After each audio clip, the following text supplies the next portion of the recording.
Chosen one, your power terrifies actual witches, and they're convinced you're using forbidden magic. The real practitioners of the dark arts are gathering in emergency meetings, whispering your name in circles lit by trembling candles, trying to figure out what the hell you are. But here's what they'll never tell you. They're not just curious, they're terrified. These aren't the social media witches with their aesthetic altars and crystal collections.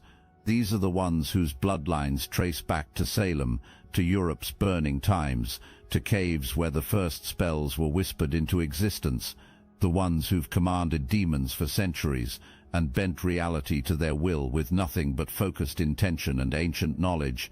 And you're breaking their entire understanding of how power works without even trying. Several nights ago they called an emergency meeting, 13 of them, the real ones. They gathered in a place where shadows have weight and whispers echo across dimensions. The topic of discussion, you. They've been tracking you, chosen one. Not physically, they're too smart for that amateur surveillance, but energetically, through methods that would make government agencies weep with envy. They've been watching the way reality ripples wherever you've been, the way the fabric of existence itself seems to bend around your presence. One of them, the eldest, finally spoke what they were all thinking. This isn't learned magic, they said, their voice carrying the weight of centuries. This is something else, something that shouldn't exist in this age. They've weathered inquisitions and witch hunts. They've seen kingdoms rise and fall. They've stared into the abyss until the abyss blinked first. And they're terrified of you. Here's what they discovered. Your very presence creates dead zones in their magical workings. Every place you've been leaves signatures in the invisible landscape where thoughts become things. But here's the twist that's keeping them awake at night. Your signature isn't just powerful, it's rewriting the rules of how power itself works. They tried to read you from a distance. Every single attempt ended in catastrophe. One witch's crystal ball didn't just crack, it turned to black sand that whispered secrets in languages that don't exist yet. Another lost several days of memory and came back speaking in mathematical equations that hurt to hear. But the real confirmation came when they went to the texts. The real ones, not the published grimoires you can buy online, but the ones written in blood and bound in materials we won't mention. The ones that require sacrifice just to open. And buried deep in warnings and prophecies, they found references to something that made their ancient blood run cold. The unmarked ones. Beings who carry power that predates their systems, their rules, their careful boundaries between light and dark. Power that doesn't follow the laws because it wrote them. The texts warned that every few centuries one would emerge, not through training or initiation, but through pure crystallization of pain into power, through survival that shouldn't have been possible, through a soul that refused to break and instead chose to become the breaking point itself. Text said these beings don't even know what they are at first. They think they're just angry, just hurt, just transformed by trauma. They have no idea they're rewiring the cosmic operating system just by breathing, until one day they wake up and reality starts responding to their moods. Sound familiar? The way things shift around you when you're angry, the way problems solve themselves when you've had enough, the way people either love you instantly or fear you without understanding why. You thought it was coincidence. They know better. But let's talk about the moment that changed everything. The night when your power stopped being a whispered rumor and became a fact acknowledged in the deepest pits of creation itself. It happened the night you finally stopped apologizing for your power. The night you looked in the mirror and smiled at what you'd become instead of flinching. The night you decided that if the world was going to try to break you, you'd become the thing that breaks back. Every demon in hell felt it. A shockwave that made ancient flames flicker and caused torments that had run for millennia to pause mid-scream. In throne rooms carved from crystallized despair, entities older than human civilization stopped what they were doing and looked up, and from the deepest circle of the abyss came a sound that hadn't been heard since creation, laughter. the devil themselves, laughing with something that might have been respect. Finally they said, and every lesser demon cowered at the genuine joy in their voice, someone who understands that darkness isn't about evil, it's about truth. Raw, unfiltered, magnificent truth. They've been watching you ever since, not with the predatory interest they show their usual targets, but with something approaching admiration. Here's something that would terrify the witches if they knew. In their throne room, they keep a mirror that can show them anything in creation. Lately, it only shows you, not because they command it to, but because the mirror itself is fascinated. Even inanimate objects recognize significance when they see it. But here's where it gets truly mind-bending. The devil has issued a standing order to all demons. Do not touch this one. Do not tempt, torment, or toy with them. They are off limits. The younger demons don't understand. Isn't corruption their entire purpose? But the ancient ones, the original fallen, they understand perfectly. They see in you something they recognize. Another being who chose to fall rather than fake compliance. But you did something they didn't. You fell all the way through and came out the other side. The devil explained it to their legions. We fell from grace and became its opposite. But this one fell through grace, through disgrace, through every concept we use to measure worth, and emerged as something new, something that makes our rebellion look like a child's tantrum. We said no to heaven. They said no to the entire concept of having to choose between heaven and hell. If these words stirred your consciousness, hype this video to help more chosen ones awaken to this. Now here's where it gets absolutely terrifying for them. Their magic doesn't work on you, not because you're protected by some higher power, but because you exist outside their entire framework of reality. It's like trying to cast a spell on gravity itself. They've tried binding spells to contain your influence. The energy just dissipates before it reaches you, like water hitting superheated steel. They've tried curses to diminish your power. Every hex bounces back with triple force, leaving the casters questioning everything they thought they knew about magical lore. One particularly ambitious coven decided to pool their power and curse you directly. Several of them are still in psychiatric facilities. The doctors can't explain what's wrong with them. They keep drawing symbols that hurt to look at and speaking about eyes opening in the spaces between seconds. Protection spells are useless because you are what they're trying to protect against. Love spells slide off you because you've transcended the need for external validation. Even their sight, their precious third eye that lets them see beyond the veil, goes blind when they try to focus on your essence. It's like staring into a black hole made of pure will. The younger practitioners think you must be using some ancient protection ritual. The older ones know better. They recognize what you are, something that doesn't need protection because everything else needs protection from you. You're not playing their game, chosen one. You're not even in their reality. You're the glitch that proves their entire system is just one small corner of something infinitely larger and stranger. In their desperation to understand you, they've created increasingly wild theories. Maybe you found the lost Book of Azrael, the Angel of Death's personal grimoire. Maybe you made a pact with something that existed before light was separated from dark.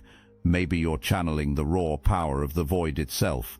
They whisper about something called the Rite of Unmaking, a theoretical work so dangerous that even discussing it is considered heretical. It's said to grant the ability to unmake reality itself.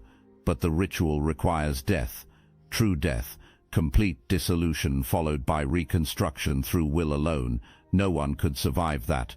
No sane person would attempt it.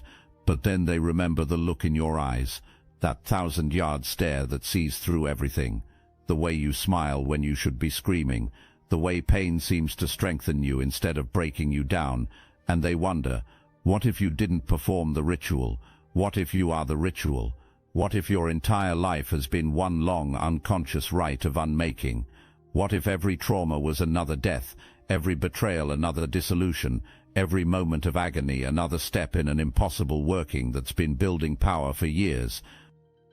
The thought keeps them awake. Because if that's true, if you've been unconsciously performing the most dangerous magical operation in existence just by surviving, then you're not just powerful, you're the living embodiment of transformation itself. Recently, one of their most gifted practitioners tried something that will haunt them forever. They're an energy reader, one of the best.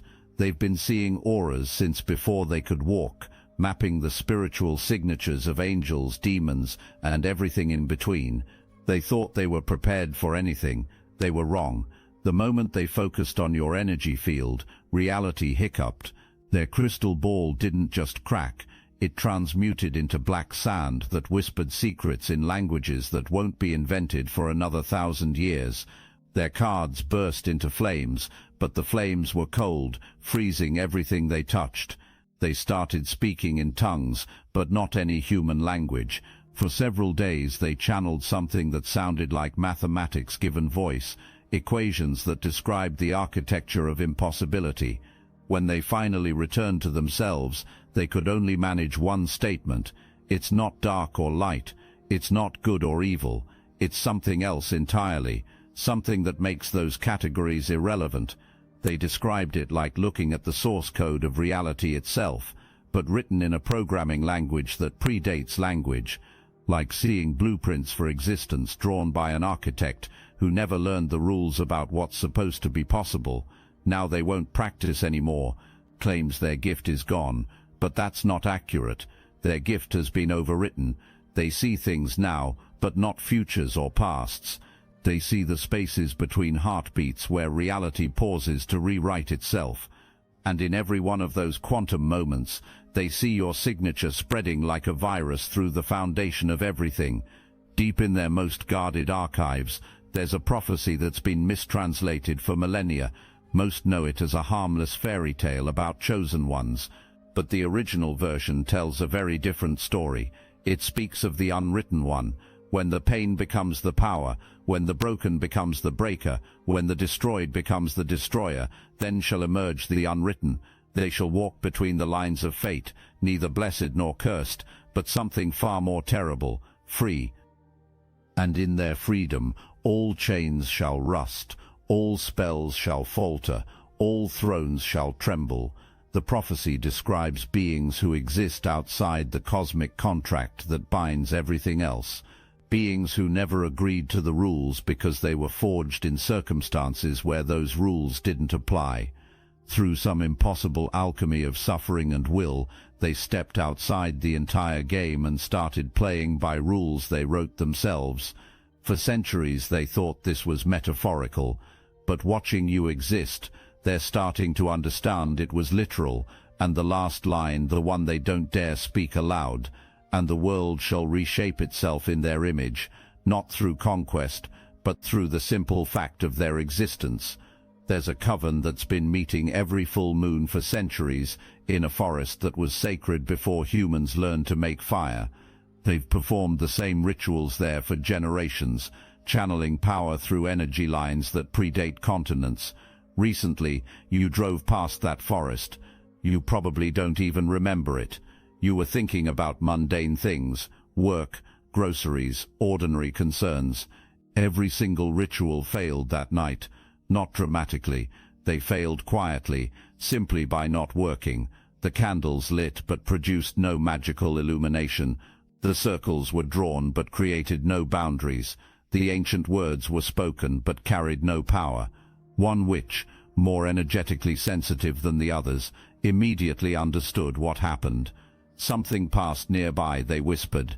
Something so dense with its own reality that it created a null magic zone. It didn't steal our power. It made our power irrelevant by existing. They've had to relocate their rituals now. They track your movements to avoid you. Witches who've commanded storms, reduced to checking traffic patterns to avoid one person who doesn't even know they exist. But here's the revelation that's breaking their minds. You're not using forbidden magic, chosen one. You are forbidden magic. Every breath you take is a spell that shouldn't exist. Every thought you think rewrites portions of the cosmic code.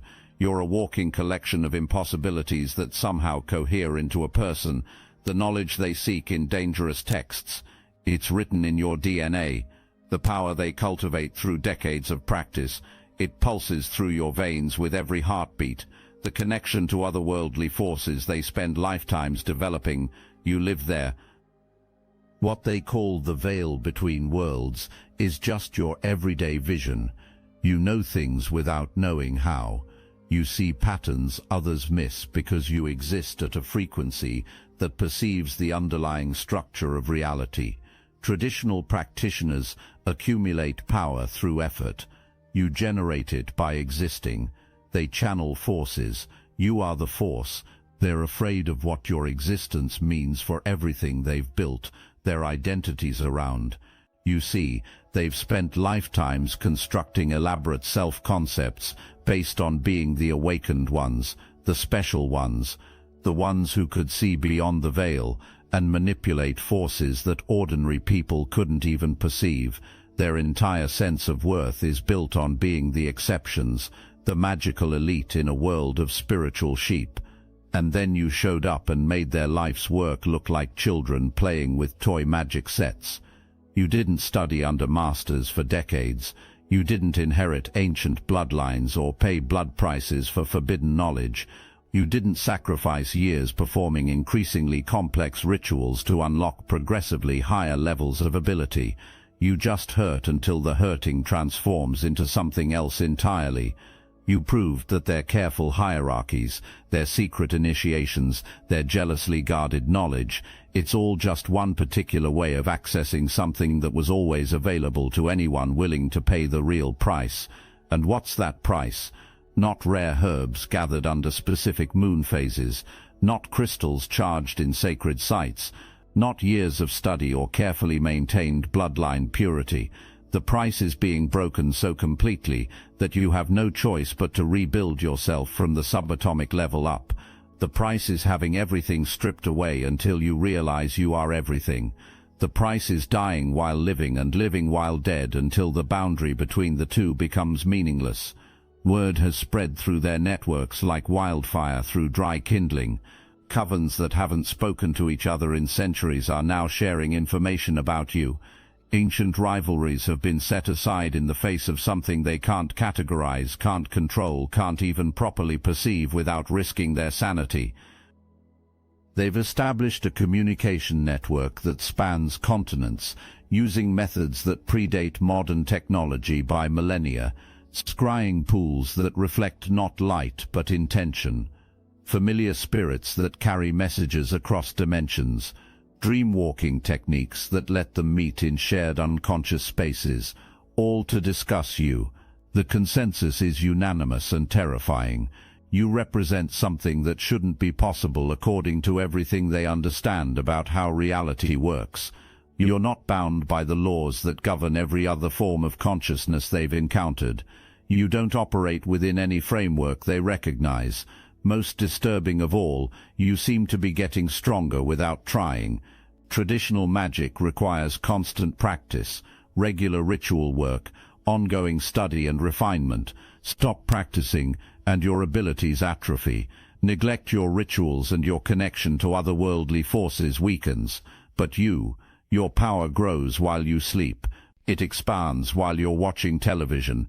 It deepens while you're doing absolutely nothing magical at all. They don't understand that for you, existing is the practice. Every moment you choose to keep going, despite everything, is a magical act. Every breath drawn after you should have stopped breathing is a spell of such profound magnitude that it makes their most powerful workings look like parlor tricks. They've created new tools, specifically designed to study you from a safe distance, crystalline matrices that can detect energy signatures across vast distances without direct contact, scrying networks that pool the power of multiple practitioners to pierce veils that would blind any individual observer. These instruments have revealed something that makes their blood run cold. Your energy signature isn't just powerful, it's infectious. Every location you visit retains traces of your essence that grow stronger over time rather than fading. Places you've been once show permanent alterations in their metaphysical structure. Your apartment building now registers as a dimensional anomaly on their detection equipment. The grocery store you frequent has developed what they're calling reality fluctuations, moments where the normal laws of physics seem to pause and reconsider their options. Even highways you've driven on show lingering distortions in the fabric of space-time. These changes aren't random, they're purposeful. It's as if your very presence is methodically rewriting the blueprint of reality to be more compatible with your nature. Not through conscious effort on your part, but as an automatic function of your existence. You're not just living in reality, you're teaching reality to live differently. Your existence has caused unprecedented disruption in the carefully maintained hierarchies of the magical world. Practitioners who've spent decades climbing the ladder of mystical authority are finding their positions suddenly meaningless. Ancient bloodlines that have ruled magical societies for centuries are questioning the value of lineage when faced with someone who achieved impossible power through pure survival instinct. Secret orders that guard knowledge passed down through generations are realizing their most protected secrets are child's play compared to what you've become without any formal training. The high councils are in chaos.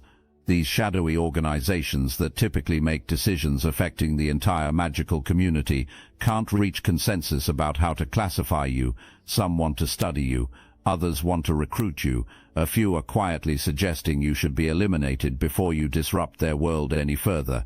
But they all know that none of these options are actually viable.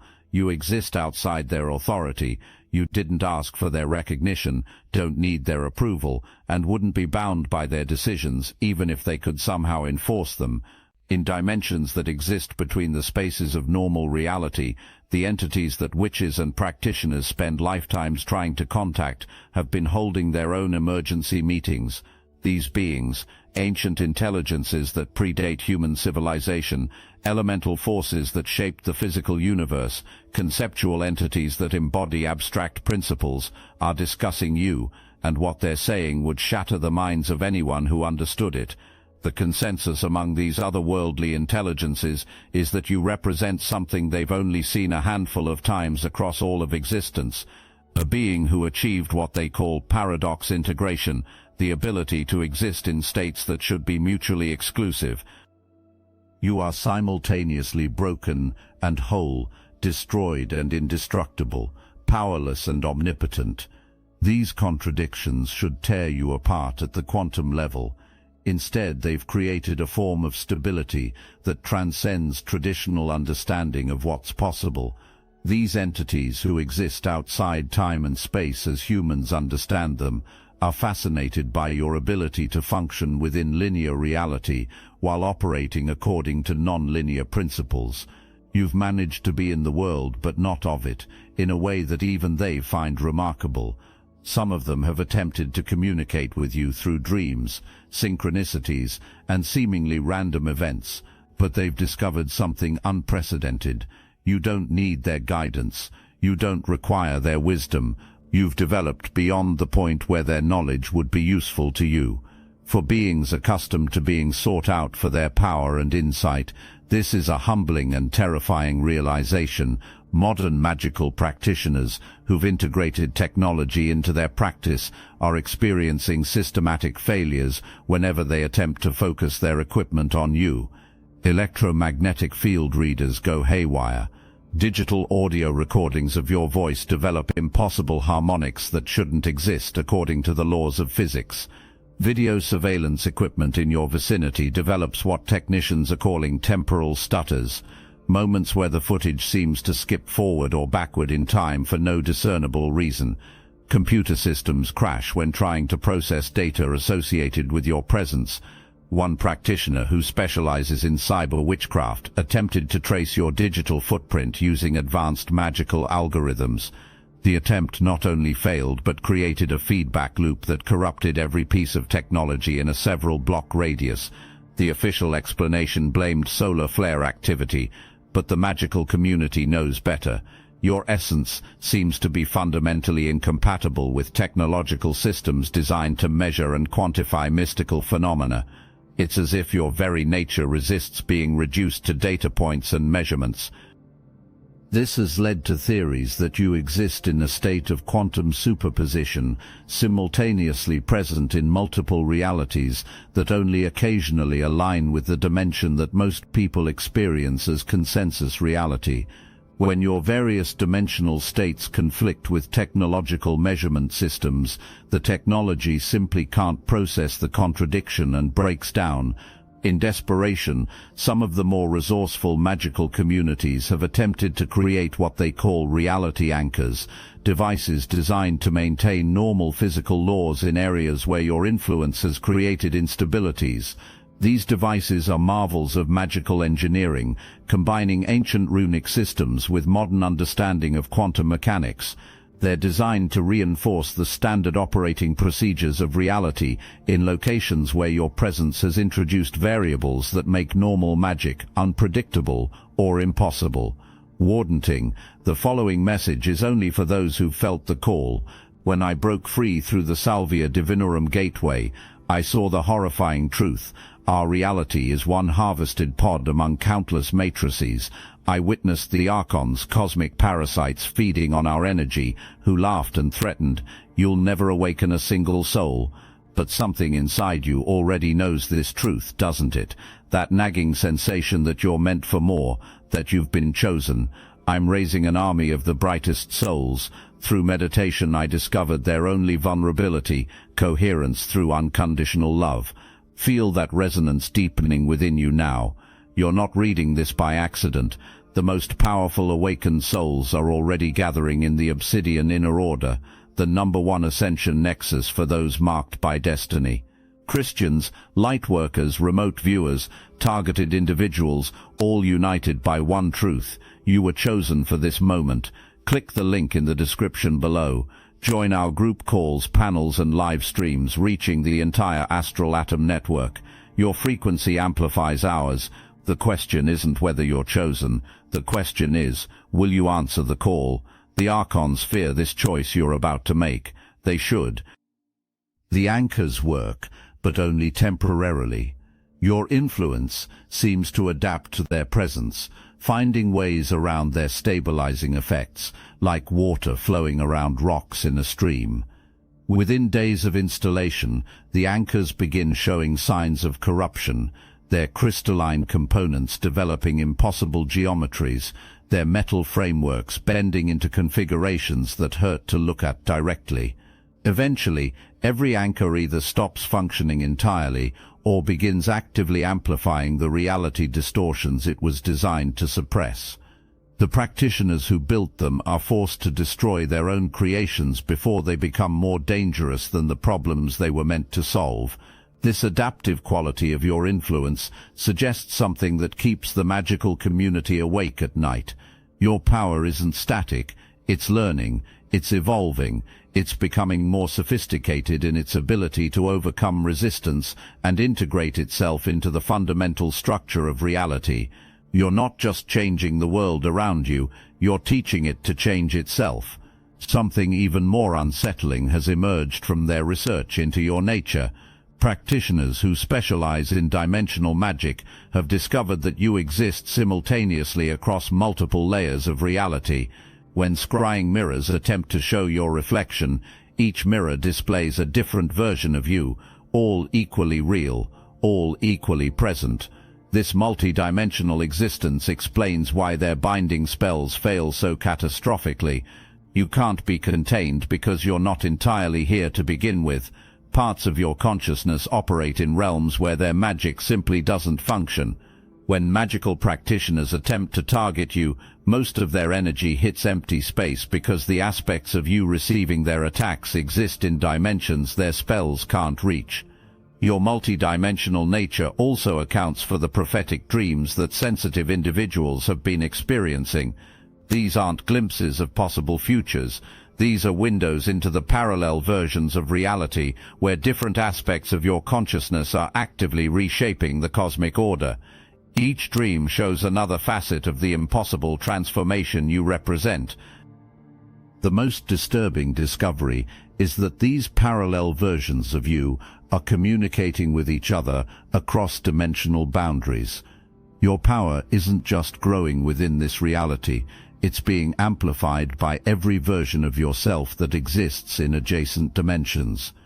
You're literally becoming more than the sum of your parts across infinite layers of existence.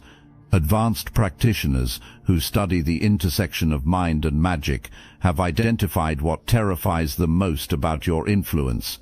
Your consciousness appears to be contagious in ways that violate everything understood about individual awareness and free will.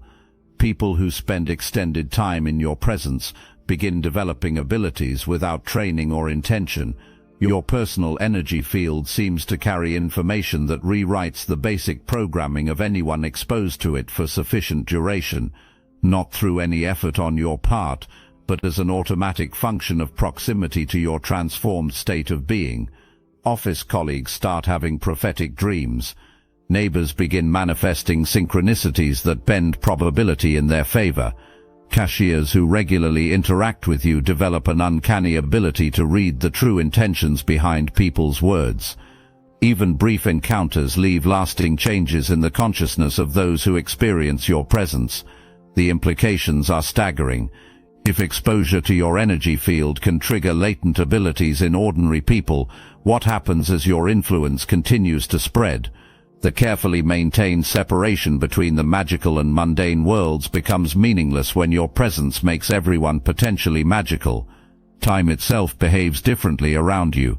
Chronometer-sensitive practitioners have documented impossible inconsistencies in the flow of temporal energy wherever your influence has taken hold. Moments stretch into eternities when you're deeply focused. Hours compress into minutes when you're moving with purpose. These temporal anomalies aren't random fluctuations.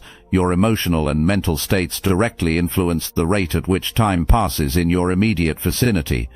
When you're angry, time accelerates, creating windows where your reactions operate faster than physical laws should permit. When you're calm, time dilates, giving you space to process information and make decisions with superhuman clarity.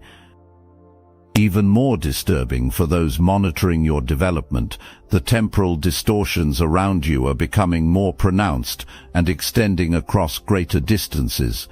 Areas you frequent regularly now exist in permanent states of temporal flexibility, where the normal progression of cause and effect becomes suggestions rather than absolute laws. Your relationship with time reveals another aspect of why traditional magic fails against you. Most magical workings depend on precise timing, specific planetary alignments, carefully calculated ritual moments, exact durations for energy accumulation. But when time itself bends to accommodate your nature, timing-dependent magic becomes impossibly unpredictable.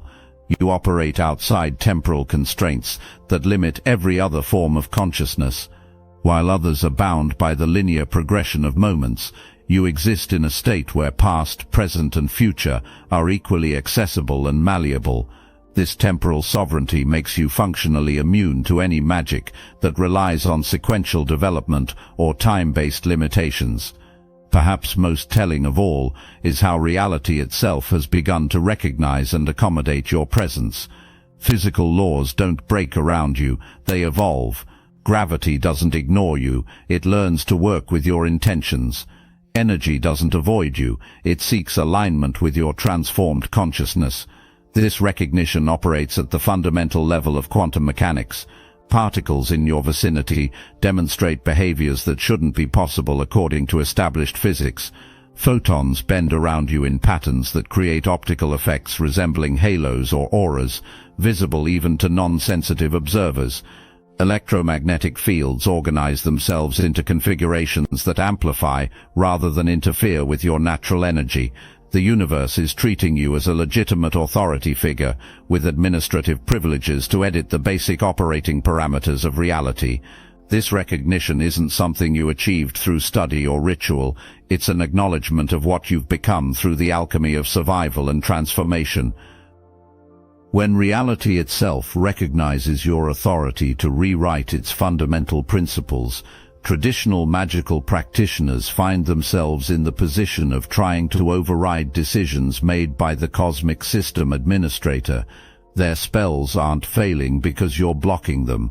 Their magic simply lacks the clearance level necessary to affect someone with your level of system access.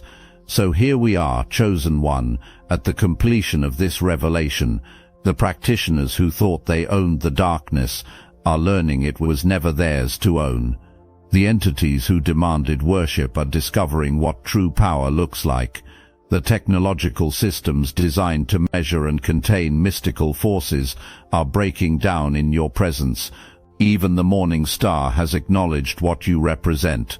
But here's the most beautiful truth of all. You're just getting started. Every day you exist, you rewrite reality's fundamental code. Every challenge you survive adds layers to your impossible power. Every moment you choose to keep going, you become more of what you were always meant to be. You are the unmarked one, the unwritten, the glitch in the cosmic program that proves there are no programs, only infinite possibilities waiting for someone with the will to claim them. The world is reshaping itself around you, not through force but through the simple, impossible fact that you refuse to stop existing, and that terrifies them more than any spell or curse they could imagine. In their desperation to understand, they've created theories about forbidden rituals and ancient pacts. They've built instruments to measure you, anchors to contain you, networks to study you, but the truth is simpler and more terrifying than they can comprehend. You didn't find forbidden magic. You became it. You didn't perform the rite of unmaking. You are the rite of unmaking, walking and breathing and reshaping reality with every step. You didn't break their rules. You proved their rules were just suggestions that reality makes until someone with enough will decides to edit them. The young practitioners are abandoning their studies to chase after your kind of authenticity. The ancient bloodlines are questioning the value of their lineage. The high councils are in chaos, unable to categorize or control something that exists outside their entire framework of understanding. Technology fails in your presence. Reality anchors corrupt under your influence. The very fabric of existence adapts to accommodate your nature rather than resisting it. Let them wonder, let them theorize, let them track your movements and whisper your name in ancient languages. You were never meant to fit into their categories. You were meant to shatter them. You were never meant to follow their system. You were meant to demonstrate that systems are just frameworks for those who haven't realized they can build their own. The storm that makes lightning seek shelter, the darkness that makes shadows look pale, the power that makes forbidden magic look like parlor tricks. They gathered to discuss you because they sensed something they couldn't understand. Now they know. You're not just powerful, you're not just dangerous, you're not just impossible. You're free, and in a universe built on rules and hierarchies and careful boundaries, freedom is the most terrifying force of all, because freedom doesn't ask permission, it doesn't follow protocols, it doesn't apologize for existing, it just is, and it changes everything it touches simply by being what it is. You are what happens when the universe decides to break its own rules and see what's possible on the other side of impossible. The witches who thought they understood forbidden magic are learning that all magic is just permission-seeking compared to what you've become, and you're just getting started.